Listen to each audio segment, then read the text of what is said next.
Welcome, everybody, to the first episode of the Inkwell podcast. This is going to be a new podcast for me that's really giving the creators out there kind of just another voice, another platform to talk about their work, talk about what they do, talk about why they do it, and hopefully we can inspire other creatives out there to keep doing, keep plugging away, and maybe young creators to pick up the craft and make some great stuff out there. So today I am joined by Greg from SeerNova Comics, and we're going to bring him on and talk about him a little bit, and let's go from there. So welcome, Greg. Thanks for being on the show. Thanks for having me. Yeah. So the first episode, I thought it would be kind of a full circle here. Oddly enough, I was on your first episode of your podcast many years ago. And it's kind of interesting how things change, but we are back. I'm working on podcast series. Have a few creators lined up. Figured give you the first crack at the whip here.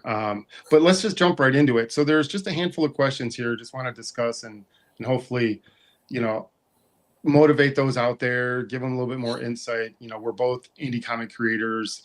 This won't be a space for just indie comic creators. I want people to know that this will be space for hopefully other creatives, if it's sculptors, painters, stuff like that. But, I thought it would be really cool to start out with Greg and indie comics because I love doing it. So to the first question here, what inspired you to pursue creating indie comics in the first place? Like, what was the spark there? So in 2014, I started writing a story. It was a really long story. That was like over 1,200 pages that turned out to be. And I didn't know what to do with it at first. And then my younger brother's friend, Andrew, was like, you should make like a graphic novel out of this. And my grandma even said, you should make a graphic novel out of this. I was like, oh, that'd be kind of cool. So then I put a ad on Craigslist. Really? Craigslist of all places. Yeah, and I'm like, I don't know how to find people. At that time, I could have just Googled. So I put an ad for graphic designer. That's not what you need. So I put an ad for graphic designer, and Dylan Mislewick, the co-owner of SeerNova Comics, he's the only one to email me. And he's like, I don't think you need a graphic designer for what you need, but I wanted an artist. Yeah. Because I write. So he made a logo, and then for a year we were just texting back and forth, and then I actually went over to his apartment, and then he's like, well, tell me the story, and then he got way more interested in than just wanting to make a logo. And then we created a company. So yeah. And the rest is history. What was that first comic, the first story? So it was, now it's not that. Our flagship title, Seer Chronicles. So that was supposed to be the thing that kind of everything ran through. But it was called the Seer Chronicles. That's the whole entire thing. And I just broke it up into different pieces. And that's how I got ink, scales, and there's a bunch of other characters. Their own little series. So nice. Okay. And I mean, was there any formal education? Because I know you write, and you started a company, and it's like I did very much similar things. I have formal education in design and things of that nature, but not necessarily in comic art or writing. I was just curious, was there anything you just had these ideas and was like, hey, put pen to paper? Yeah. One night, Dylan's like, don't say it that way, but it's how I have it. One night I was really bored, and I just started writing a story. I opened my laptop and I started writing, and my uncle at the time was a firefighter, so I added him in the story, and then I was like, oh, I can add more people I know in the story. So I just started doing that, and it grew into that really big story. But in 7th grade English class, I had a narrative project that I had to write, and we were only supposed to write 15 pages in a composition notebook, so those aren't that big, but yeah, it was 15 pages, and then just trying to make a short story or whatever. I wrote 80 3 or 4 pages. It was just basically a whole notebook. Oh yeah. Yeah, and I got extra credit. You overachiever, man. Yeah, and I was like, it was just I kept writing, and then as I kept writing, there were people in my class like, "Oh, can I begin the story?" I was like, "Oh, I can't just keep adding people." Yeah. And it's actually a story that's on Amazon, which I rewrote to make it a little more mature because I wrote it in middle school. Yeah. So there was no swearing in it at the time because I didn't swear. I literally didn't swear, even though now the F word is like every other word that comes out of my mouth. But now, yeah. But back then in 7th grade, I didn't swear at all.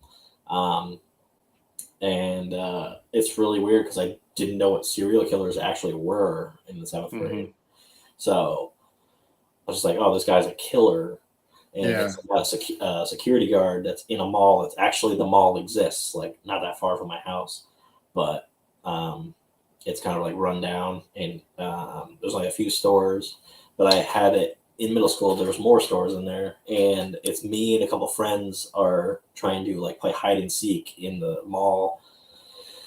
And then that's after they go see a movie, like a horror movie that they snuck into. Typical. Yeah. And then they're like, oh, we could try to like hang out in the mall the whole night. And what they don't know at the time is there's a serial killer like on the loose, and it's actually the security guard that works there. So then he's trying to like kill them. So that's the whole thing. Yeah. But I mean, you just sat down and started writing. Was it kind of more comic format, or was it literally almost like a novel format? So it was in like a novel format at first. And then I still have that story somewhere in my Google Drive. Nice. And then I had to break it apart. So it's like, it was more of like a storyboard. And then when Dylan came along, he's, because there's multiple versions of the Seer Chronicles, like the first issue. And there's like 4 maybe in total. And the first one, no one will ever see ever because it was bad. So the script at the time was a storyboard, and he didn't know that at first. So when he saw it, and he's like, "Why are these like panels not making any sense?" Also, the artist that I was using was a skateboard artist. Like he doesn't do like sequential art, and I was like, "I don't need that." So there's that guy. He's cool, but like that's not. So there was only like 4 pages maybe he did. That's no one will ever see that. And I was like, well, that has to be redone. So then he actually went through the script, and then he's like, I guess I'm now your editor. So he edits some of the stories, except like Mittens and stuff. And yeah.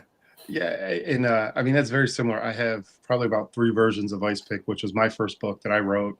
And, I didn't know what I was doing. I was literally kind of drawing what I thought was cool and wrote a story. Like I had a loose story in my head, but I didn't script anything. I just like started drawing comic book panels and pages, and I'm like, oh, I'll fill in the dialogue later.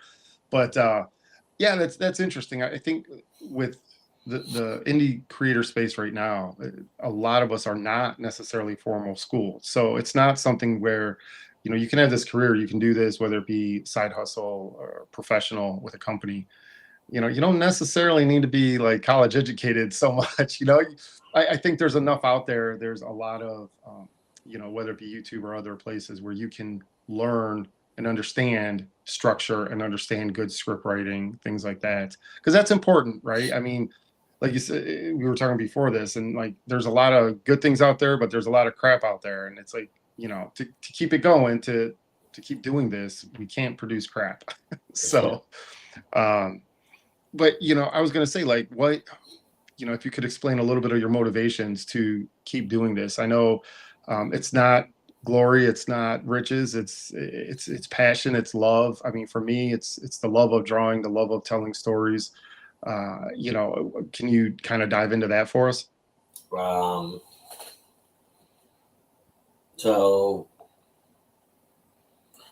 it was like at first, like almost everybody that starts indie comics is like, I'm going to tell this big story at like one time, and then that's going to work. But that doesn't work. So like it's more of a like marathon, not a sprint.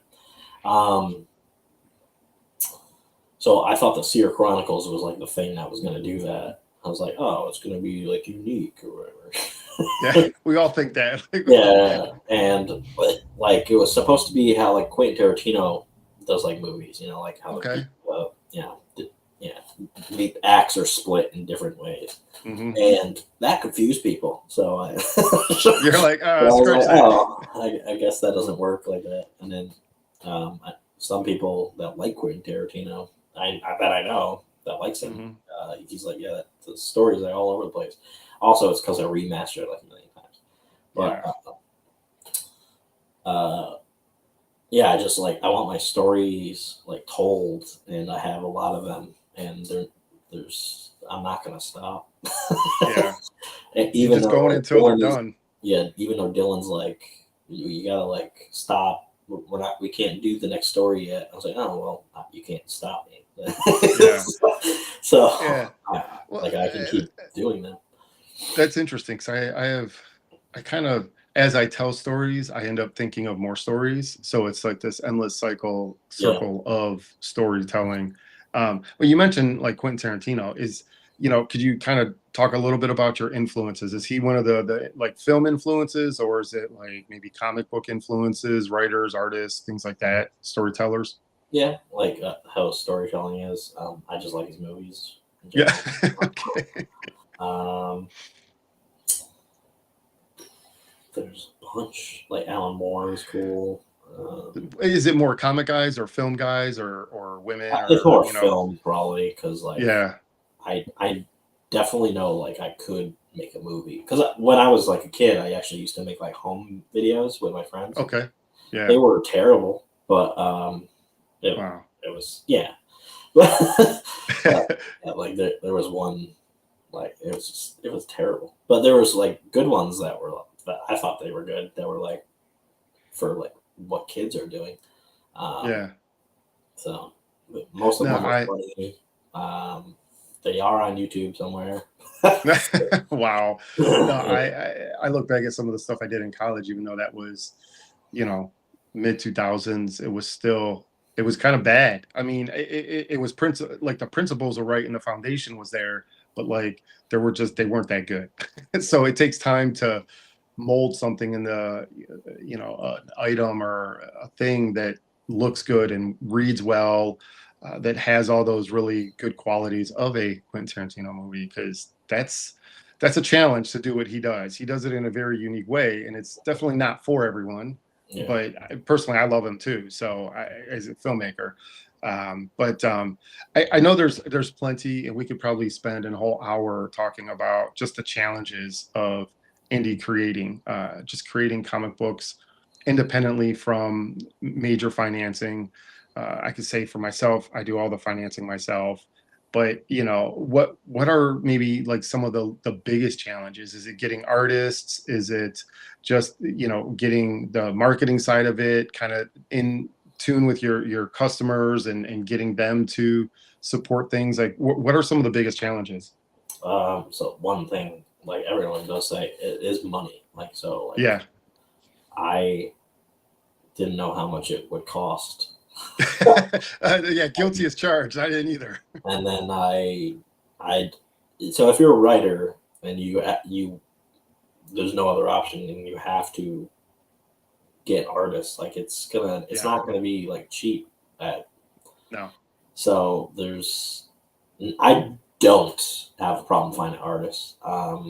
Okay. I did at first because I was like, I don't know who was going to do this. All you have to do is like figure out what style you want for the Hmm. comic, and then try to see if a certain person can do that style. If they can't, then just Hmm. move on to another person. Um, like I was in an Airbnb at Baltimore Comic Con with a bunch of other creators, so Yeah. it was really cool. I got to just talk to other creators, but there's literally two artists like in the same living room as me, and I was like, hey. Nice. One day you're gonna like be an artist for me.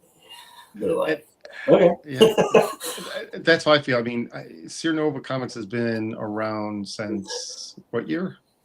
2017. Okay. That's a little bit after I started doing ice pick, and I didn't Dark Space Studios hasn't been around that long, but I was publishing under another company.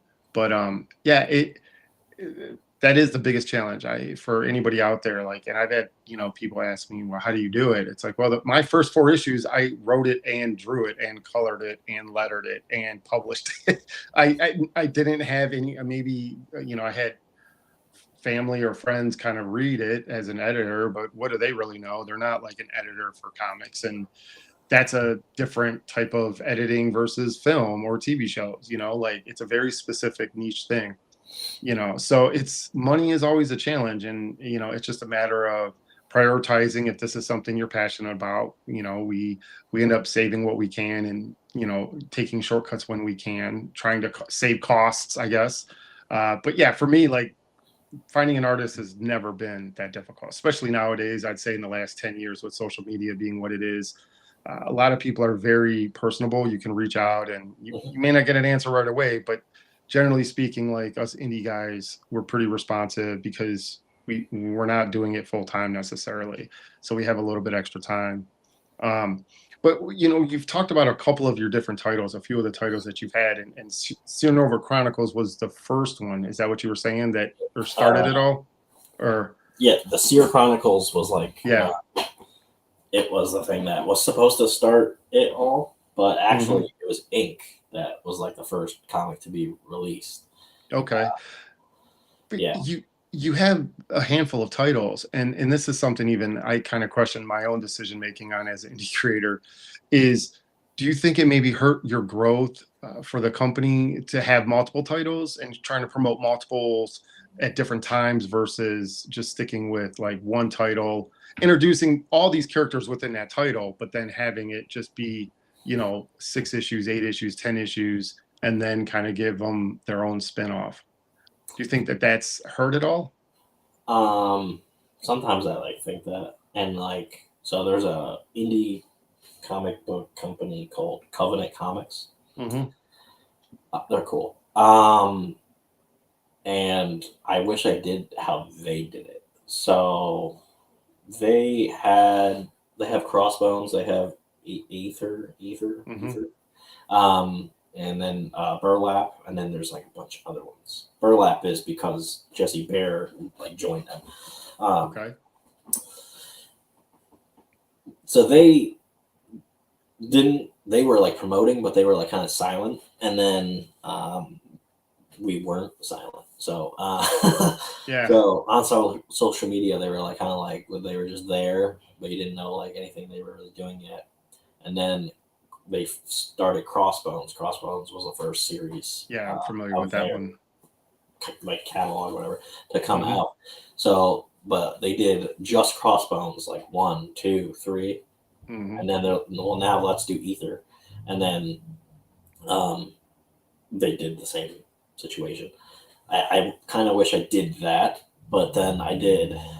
So Ink, it's because so we were doing Seer Chronicles, but the artists were taking too long to do it. So Adam Fields was faster. So Ink got done. And I was like, I guess Ink is out first. And then Seer Chronicles came out. I was like, oh, well, now we have 2 titles. Yeah. But now we have to remaster Seer Chronicles because it's not as good. And don't do that. So word to the wise. Yeah. And then it just started snowballing with all the other titles and stuff. And then the horror anthology that we have, Chronicles of Horror, my friend Matt Myers, just met him a couple years ago, through Facebook somewhere or Instagram, I don't know. And he had an idea for an anthology, and then I kind of helped him find artists, and then all we did was publish it. Yeah. So that was it. So I didn't have to do anything besides that. And then the next issue is when I actually was the project manager, and I did all that stuff that I normally do for everything else. And that became ours. So that's just another thing that was added onto our bunch of comics.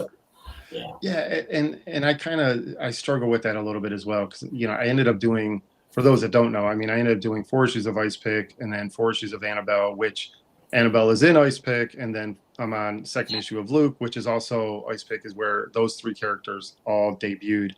But I feel, which kind of leads me into the last question, and we'll talk about the current campaign you got going on and your website and stuff.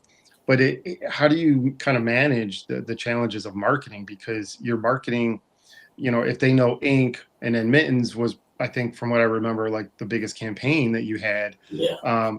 And oddly enough, that was, my wife tells me this all the time, like people love cute, and Mittens was cute, right? It was really good. So I just kind of wonder, like, what are the challenges, or like, how do you, you're just promoting the next book and that's what you market, you don't necessarily look in the rearview mirror so much. So a lot of creators I know, or people in general that are creators, they run the campaign for like whatever. So let's say like Ink is on Kickstarter right now. Mm-hmm. This one it's not going to fund. So anyway, well, it might. Well, fingers crossed, bro. It's like 60 something hours, and there's a Yeah. lot. But we are relaunching that anyway. So Ink the Trade is on Kickstarter.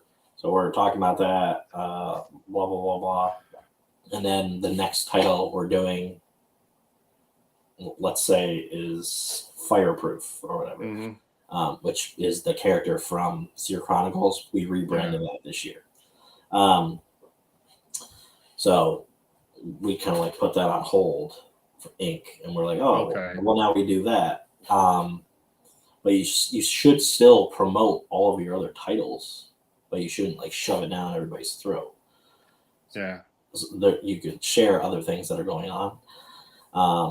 I do not do this on social media, even though Dylan tells me to do that. He's like, yeah, well, you should like do other things besides just like posting like, oh, this is the comic or whatever. You should do that.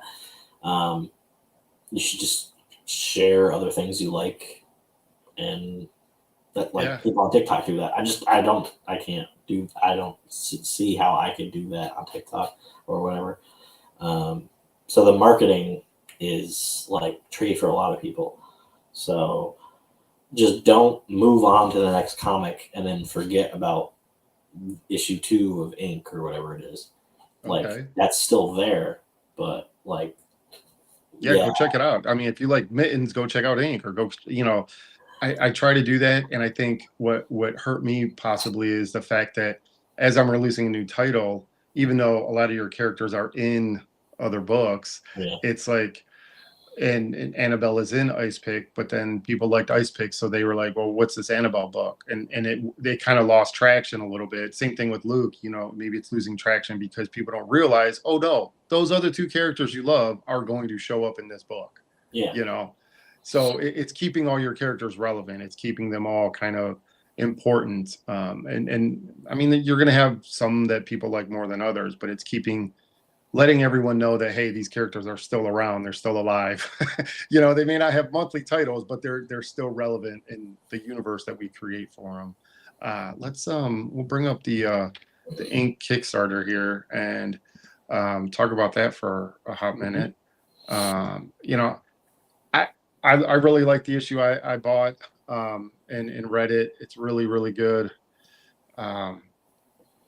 This is, I mean, we've talked a little bit about it, but what's the quick and dirty on Ink? So it's based off my tattoo artist and his likeness. So it's and his superpowers that he actually has in real life now. So it's a tattoo artist. He has a nightmare of some stranger that comes into his tattoo shop, and he brands him with this key tattoo, and then he disappears. He wakes up, and he heads in for work to his shop, and that actually the dream becomes reality. And then there's a guy, he has no idea who it is, and he like basically just puts his hand on the guy on Shane's arm, and he tells him, you have 72 hours to get to this mountain that you don't know, or you'll die. Okay. And he's like, oh, okay, great. And the guy evaporates, like he just disappears. He's like, oh, I guess I have no other option. I guess to go, yeah. And then there's a countdown that actually forms on his on the key tattoo, and it's 72, and then it would start counting down. Mhm. So he's like, oh shit, well, I have like no other option. I have to do this. So he goes there, and then, it skips 3 years ahead of time because that whole time he's been training and doing all this other stuff to get Okay. other powers, because he gets other tattoos through trials. And later on in the next plot arc, you'll see like flashbacks and other things of like him doing these trials. So Okay. yeah, so he comes home after 3 years. We made it 3 years that he comes home, because it literally took 3 years for the second issue to be made. So Well, that's kind of cool. Like, yeah, yeah, that's a long time for an issue, but that's still kind of cool. You yeah. tied it into the book. And he comes home, and the cult that he's actually was like learning to fight, well, during his trials and stuff, is actually like in his town, and now he has to deal with them. But they took his neighbor Brittany because he wasn't home, and they took her to maybe try to like get him out, to try to like get him. And he finds out that they're creating this drug, and then he has to like try to stop the drug from spreading. So there's that whole thing. How many issues or how many pages do we have here for the trade? 76 pages. It might be Okay. 78, because I was asking Dylan, and I was like, do you know like the actual amount of pages? He's like, yeah. I was like, no, I need to know the exact amount when I'm promoting this. And people will probably be like, well, why wouldn't you know? Because there's a bunch of extra stuff, and there's even just the page that we just that Dylan just came up with like yesterday. So there's gonna be a page, a QR code, and you scan the QR code, and it actually like will flatten the page, the book that is in issue 2, and it's the Okay. prophecy thing, and you can actually decode it. Oh, So that's cool. yeah, so we're going to do that. That's going to be on one That's of the really pages. cool. You scan the QR code, and you can actually figure out what the prophecy says. The prophecy is actually a thing. It's a story that we wrote out, and it's in our own language, the Noctum alphabet. Yeah. So yeah, you can decode it, because there's a whole decoder in the back of the book, and you can you rip the page out, whatever you want to do, and you could actually decode it and figure it out, because it's going to be like Like a real story. It's a real thing. yeah, it's a thing that's going to happen. So That's it's really cool. awesome. I do love that cover. That cover is Yeah, just yeah, it's awesome. it's so good. Yeah, I mean, I would say people, if you like, I mean, this is a good story. I've read it. It's really solid. The art, it's on par with anything else out there, in my opinion. I would say a humble opinion. I've backed some Kickstarters that I was just a little disappointed in, but never with you guys. You always come through with Kickstarters, and yeah, I mean, it's a really really cool story. That's another sweet cover. There was that issue 1, I think. Yeah, Yeah, that's another sweet cover. 3 was Really one of good. my favorites, just because like it has like a berry stain, because part Mhm, of the drug imp, it's made from mulberries. So mhm. yeah, Nice. Yeah, I know there's not much time left, but I would absolutely hope to get that funded. And I mean, we as indie creators, like we talk about struggles. This is definitely a struggle. It's just getting people out there. It's getting awareness. I think it's probably the biggest thing we struggle with. I think there's plenty enough people. I mean, you have already 43 backers, so I mean it's a solid amount for indie creators. I know there's other. We could always look at like the creators that are getting hundreds of backers and tens of thousands, 100,000, whatever. But at the end of the day, it's like I try to, for myself, I try to look like I'm in this bubble, and what's a good Kickstarter for me is probably terrible for someone else, but it's probably better than other people, So it's always trying to have that perspective as a indie creator, and just kind of go from there. But you mentioned you're gonna probably relaunch it. yep. We'll jump onto the website here, because this is where you guys can pick up anything that they have, right? Am I wrong there? No, Yeah, we just added Night Watch. I don't know why you spaced it like that. It's Night Watch, one word. You have to change it. I can. That's all good. But yeah, so Mittens 3 isn't, I don't think is on there yet because I was like, well, we're fulfilling it. So. Oh, you're still fulfilling Mittens 3. Yeah. So yeah, this table behind me, there's actually like mitten stuff that I have to package. Nice. But yeah, Night Watches are even just adding to our library. That's a new issue that came out, new comic series that came out this year. So yeah, Mittens was fun. I that seemed to have a lot of success, and really, like I said, that's the cute book, right? And I don't do that kind of stuff. I mean, I do more like, I don't know, supernatural, darker superhero stuff. But I mean, well, Mittens is a little dark actually. But yeah, I mean, hopefully, are we working on issue 4 then? Are you looking to do a trade with Mittens or? Yeah, we're gonna do a trade. So the artist J.R. Harris, he's dealing with life. So after I fulfill the stuff that I got to do for issue 3, Kickstarter, we're not like working on issue 4 yet because it's the first plot arc, issues 1 to 3. So we're gonna do a trade. I don't think so the thing that I wanted to put in the trade, we can't really do because he doesn't know if he'll have time next year. Okay. So I can still do the trade. It's just like So that's an obstacle that I actually, and a bunch of other people have to deal with, is like having an artist that's available. Yeah. Agreed. I mean, they're available today, but not tomorrow. Or like Hector, he did Fireproof, and it did take a long time, but he had life going on, so I understand that. But it was like a long time. He just finished his job like this past weekend, so I was like, oh, that's awesome. So now Antonio, the inker, who's now going to be the artist going forward for that series, he's gonna ink the last 2 pages that he has to do, and then we'll go from there. No, that's really cool.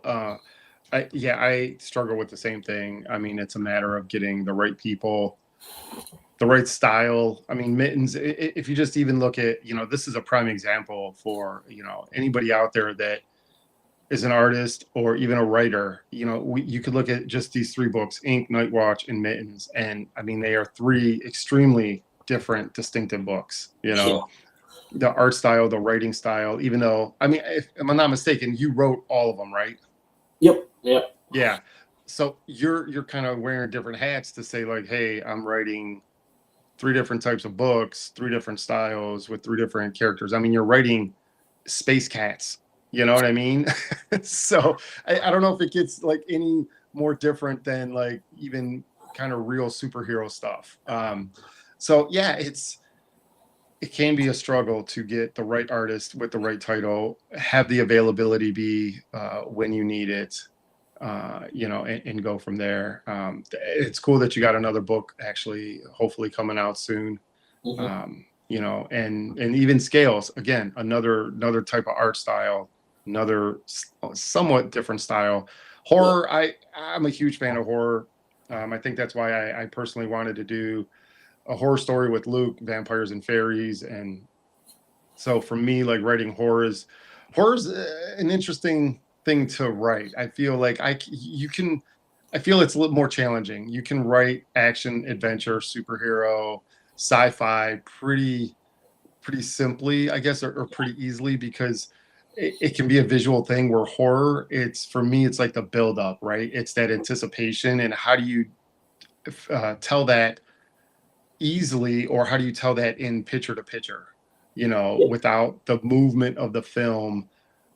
So it's a little challenging. Yeah, like in Chronicles of Horror 2, I wrote 2 stories that's in that, and one of them is Bobby T. It's a guy. It's basically Chucky inside of a tortoise. So Nice. yeah, and that's how I get people to like just buy it. They're like, oh, there's like people that were at Comic Cons this year. They're like, anything you put that turtle on, like I'll buy it. I was like, okay. So, All right, we will mass produce turtles, mass produce them. So yeah, that's cool. And actually, we only have a couple copies left of the Seer Chronicles. So like once they're sold out, like they will be sold out, and that series is going to be like shelved like for a very long time.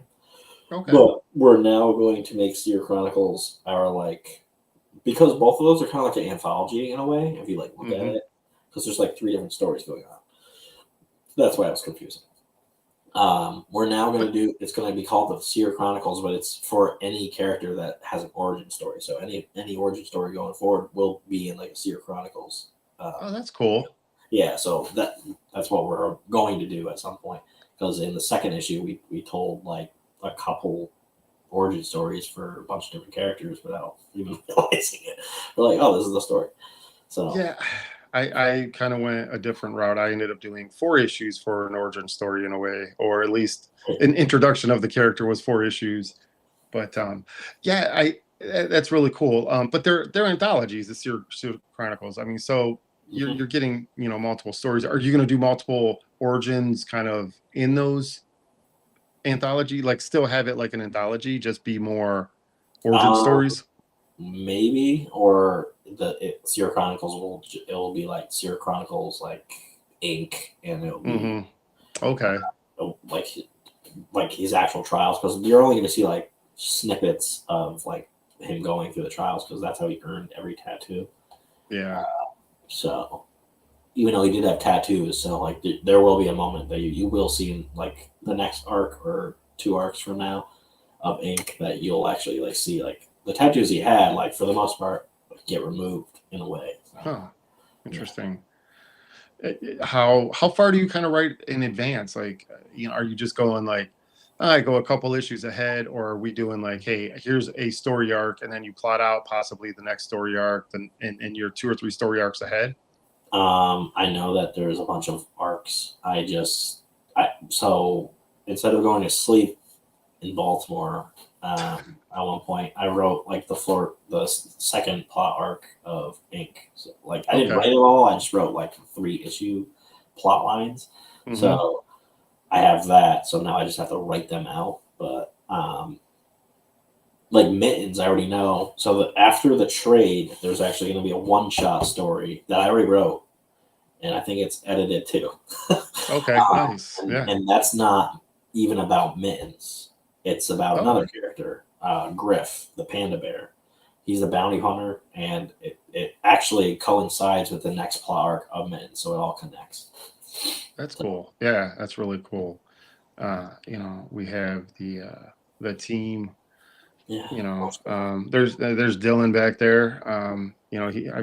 He's been on podcasts when I've been on a couple podcasts. So, yeah, it is a challenge. I think a lot of us keep doing it because we love to do it. I think it's important that we have this creative side of us and we get it out there, right? I told people, like, if you're thinking of something, if you want to do something creatively, just go start it. Like it's so easy today, even though we face these challenges, financial challenges, or I face printing challenges. I'm sure you guys deal with like random things that pop up, and yeah, it's a lot of work, but to me it's worth it. The fans, the interaction, getting out to shows. I know you guys do a bunch of shows. Yeah. How important is that, do you feel, like getting out and meeting people and doing shows? I like doing Comic Cons a lot. Yeah. But I will not be driving to Baltimore again. Was that Baltimore Comic Con? Yeah. It was 5.5 hours, and I'm not doing that. Like there's other people that were in my Airbnb and they drove 13 because they came from Florida, but I was like, nah, I'm not. No, that's crazy.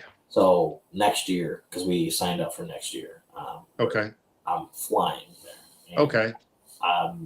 I don't even need a car because I can walk to where I want to go. Like all the restaurants are nearby that I would probably go through. I got to meet a bunch of people that I was like friends with online for a long time, and that sounds cool.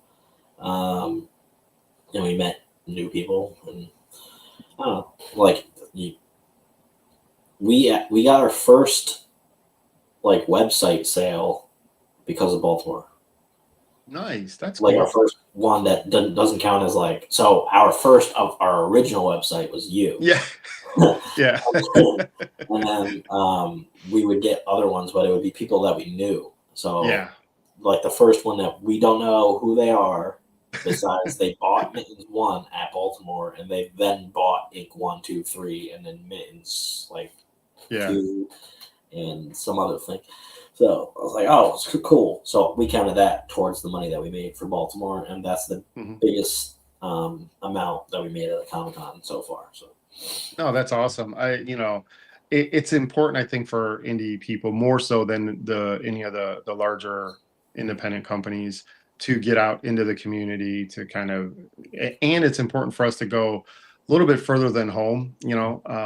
You're East Coast, Baltimore. I mean, that's a drive. 5+ hours is a drive. I'm I a hate little driving. bit.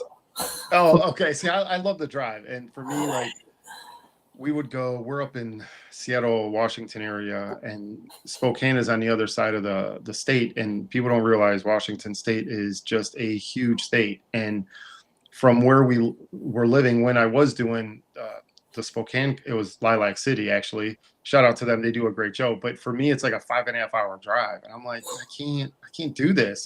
Like it's a 3-day show, I think. And you're just like, for us, we work, right? We have full-time jobs, and getting time off of work, and it's worth it to meet people, but it's hard, but it is important for us to kind of branch out from our own little nest of area, because you're going to reach a saturation point, where you go to local shows, people are going to know you, they're going to still support you, but you're not reaching new fans. And I think for us, it's important to have that outreach and that visibility to grow what we do, and make it bigger, I guess. Yeah. So, I mean, that's, I really hope that Kickstarter gets funded. I think it's a really good book. I like the artwork. Like I said, it's on par with any other indie book out there. I feel, there's some really good stuff out there, some really kind of okay stuff, and some not so good stuff. But that's life, right? You meet some really nice people and some really bad people. But yeah, I mean, just what you guys are doing is just a tribute to, keep doing it, right? Keep ups and downs. I know your website's been through a couple iterations, and it's just a matter of like having these books offered online is a huge thing. It just gives other people a chance to pick up different stuff. So yeah, I would say what I end up doing. We'll switch up a little bit and kind of talk about what I do, I guess, or talk a little bit about this campaign that's kind of fizzling here. Still got some time, but this is what I talked about, my horror story with Luke. It's a black and white old school horror. Did you do the Horror Chronicles? Was that black and white? There's a story that's black and white, but Okay, because it's like an anthology. Yeah, but yeah, there's a bunch of color in a few. Okay, I thought about doing spot color, but then I was kind of like, maybe I'll just keep it black and white because I think that's kind of cool. We there's one story that's like black and white, but everything else is color. Oh, okay. There's a third issue that was supposed to like come out this year, and it was actually going to just be the trade. That's not happening because just money and time. For like Josh is one of the artists, so like now I have to tell other people like I can't really release, I can't launch the Kickstarter for that next year either, which sucks. So it's just like we're waiting forever for that. How do you feel about virgin covers, variant covers? I know there's a couple you have for ink currently, but is that something? Is that something like interesting you like to do? Variant covers, virgin covers? I don't know how people do so many variant covers. Like I've done like a couple, and yeah, I don't know, but like Yeah, I like Virgin ones because I don't know, it's kind of cool. Like there's no title or anything. Mm-hmm, mm-hmm. Uh, As someone who's done a bunch of covers, I could say it's very expensive. yeah, So, if you have the extra cash, by all means, please. I think the more people you get involved in your Kickstarter, I think there possibly is a greater chance of more success because you have more people, community kind of right. But it's not cheap, you know. But yeah, it's a lot of work. I kind of, I hope that Ink gets funded because I think that's another great important indie book. Anything out there that advice or just in general, for any other creative people out there, contact info, anything like that. like I mean, advice just for people starting out, maybe for someone that has an idea, just how to get it done. um, don't use AI. Agreed. Hire actual artists. Get a concept artist. So like one thing that I wish I kind of did, but I didn't like do, but I might do going forward is actually have like concept art. So I know like what the character looks like, and then so I just have the character to show off instead of like, oh, now I have to like take this panel and be like, yeah, it's annoying. So if I could just have like Shane and he's just standing there, like that would be kind of cool. But I don't have just a picture of him standing there. Yeah.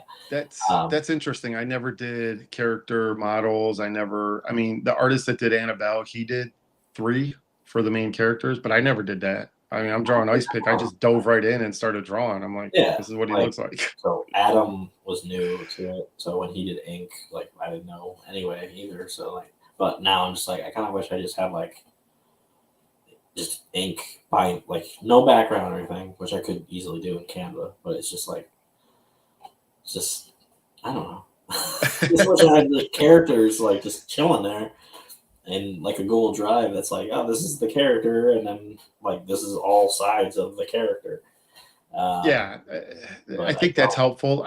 For me, I would say it's helpful more for like other artists. Like it's great for promotional stuff too, but like I think it helps if you have someone working on 2 or 3 issues and then you have to hand it off to another artist. You're like, hey, this is what the character looks like. Yeah. This, so it could be helpful.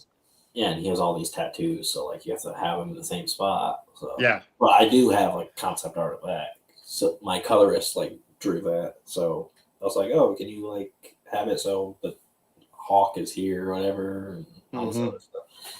But yeah, so I have that, so that's good at least. And then all the cult members, like the main, like each rank. So I have that too. It's just I don't know. I wish I did that for everything beforehand.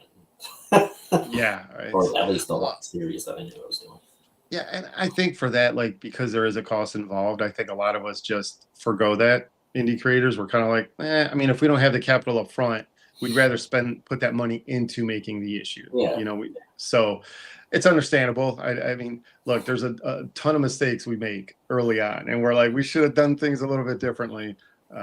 But yeah, I mean, you guys do great work. I really appreciated you being on here and just kind of telling your story a little bit, talking about the company, talking about your ideas, your characters, motivation. I mean, I think that's important for not just comic books, but for anyone, right? I mean, whatever they do, it always starts with that one little spark or that, like you said, that one idea you had in 7th grade or when you were younger. I was a teenager as well when I started Ice Pick, and it kind of actually you said you'll never see the first rendition of some of your books. Well, the first rendition of Ice Pick is actually in my trade. I thought that would be kind of cool to throw in all that really old, really shitty artwork that's colored with colored pencils. It's embarrassing, but I think what it does is it helps to motivate people, and that's kind of like one of the things that I'd like to do here is just let people know, like, yes, you can face all these challenges, but the other side of it is you bring a smile to someone's face, or you help someone create that next story, or that next creation, whatever that is going to be. or you have a fan. Like, I'm sure you met plenty of super fans that are just like, whatever you guys produce, I'm backing it, I'm getting it. And, I think that's important in what we do. It's important to get out there. But yeah, we'll wrap this up. I'll do a quick little, we'll do a quick little website here. This is Dark Space Studios, and this is what I do. This is all the books that I have out. I have my Loot Kickstarter. You guys can check that out. All my titles as well. I do a little bio on all the characters. Although I don't have, like, these are just comic book covers, obviously, but it's just to give people a little bit of insight of the characters and the worlds and stuff like that. I do have some original art. I will say that anybody looking for commissions or cover art, whatever, hit me up.